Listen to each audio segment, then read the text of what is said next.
குமார்ண்ணா நேற்று ஒரு வீடியோ போட்டு விட்டதுல எதுவும் வீட்டில் எதுவும் புரட்சி எதுவும் அடிச்சுதா அப்படி? அது அவங்களும் சொல்லலையும் தப்பு கிடையாது. என்ன தப்பு கிடையாது? காலையிலே எந்திக்கணும். ஓஹோ, சரணடைதியா?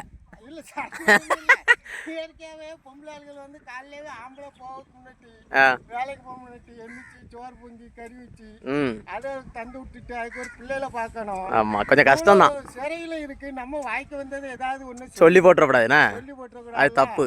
ஆமாம், காலைல நான் 5 மணிக்கு எந்திரிக்கணும், 5 மணிக்கா 4:30க்குன்னு சொல்லி எந்திரிச்சு அலாரம் வச்சு எந்திரிச்சு கூட்டு குழம்பு பொரியல் இப்படி எல்லாமே வைக்கக்குள்ளிட்டு அவங்களுக்கு பிண்டு நிமிந்து போயிருது. அதனால நம்ம வந்து அப்படி பேசக்கூடாது. ஆமாம், பேசிட்டு கூட இல்லையே, பனங்காடு அப்படி சொல்லலையே. பனங்காடு 5 மணிக்கே எந்திரிக்காவன்னு மதுக்குமார்னா சரணடைதார. 5 மணிக்கே யார் எந்திரிக்கா?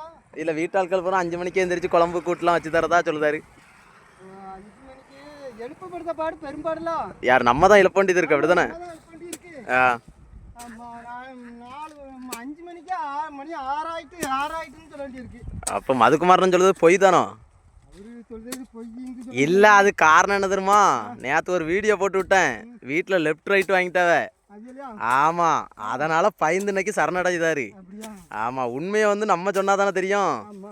அப்போ நம்ம எழுப்புறதுனால தான் அவங்க செஞ்சு தராங்க. அவங்களா எந்திரிச்சு செஞ்சு தந்தா நம்மளே பொய் சொல்லி தான் எழுப்புதோம். அப்போ வந்து மதுக்குமார்னு சொல்லுது பொய்.